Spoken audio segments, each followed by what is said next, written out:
À la suite d'un grave accident de voiture en 2008, Vincent Lambert devient tétraplégique et souffre de lésions cérébrales qui ont lourdement altéré sa conscience.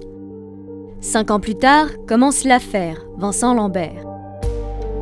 Une bataille judiciaire afin de décider s'il faut ou non arrêter son traitement, ce qui aurait pour effet d'entraîner sa mort.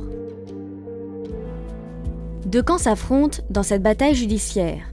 D'un côté, la femme et le neveu de Vincent Lambert, ainsi que 6 de ses 8 frères et sœurs. Cette partie de la famille refuse que Vincent Lambert fasse l'objet d'un acharnement thérapeutique et est donc favorable à un arrêt des soins entraînant son décès. De l'autre côté, les parents de Vincent Lambert, ainsi que 2 de ses frères et sœurs, s'opposent à un arrêt des soins. Ils mettent en avant que Vincent Lambert est handicapé et qu'il devrait de ce fait être placé dans un hôpital spécialisé. En 2011, 3 ans après son accident, un premier diagnostic établit que Vincent Lambert est en état de conscience minimale. Les médecins ont perçu des signes de conscience fluctuants mais reproductibles. Ils vont alors tenter de créer un code de communication avec Vincent Lambert, sans succès. Ils vont en revanche observer des comportements pouvant être interprétés comme une opposition aux soins, traduisant un refus de vie.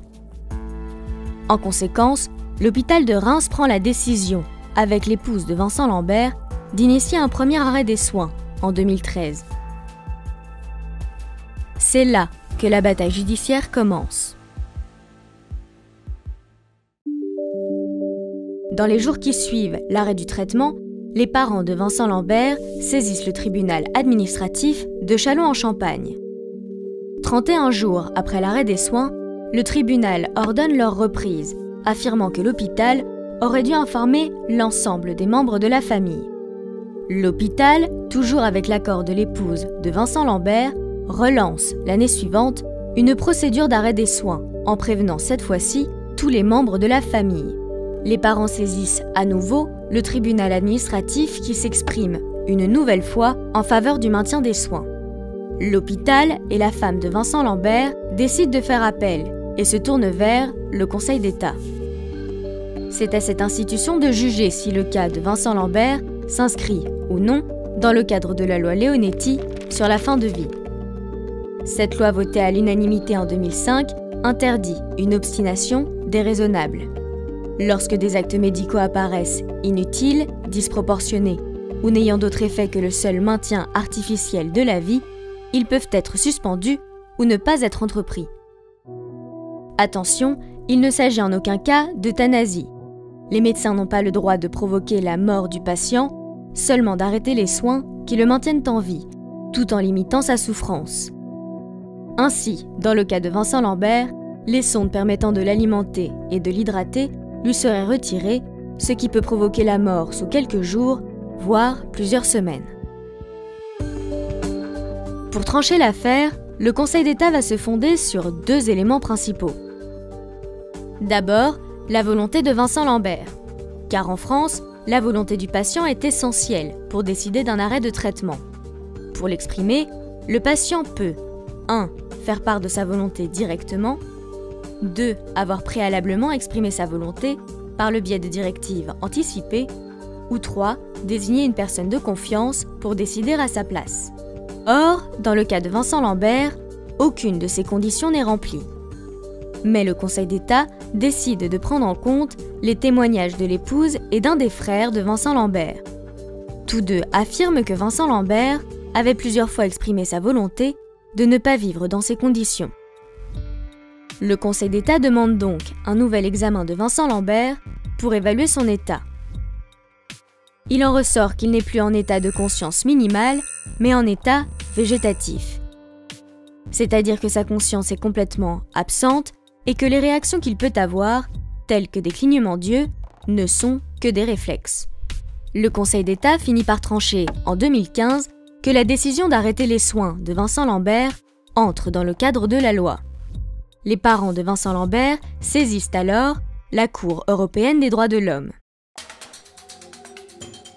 Mais celle-ci ne leur donne pas raison et estime que la loi française est bien conforme au droit à la vie, inscrit dans la Convention européenne des droits de l'homme.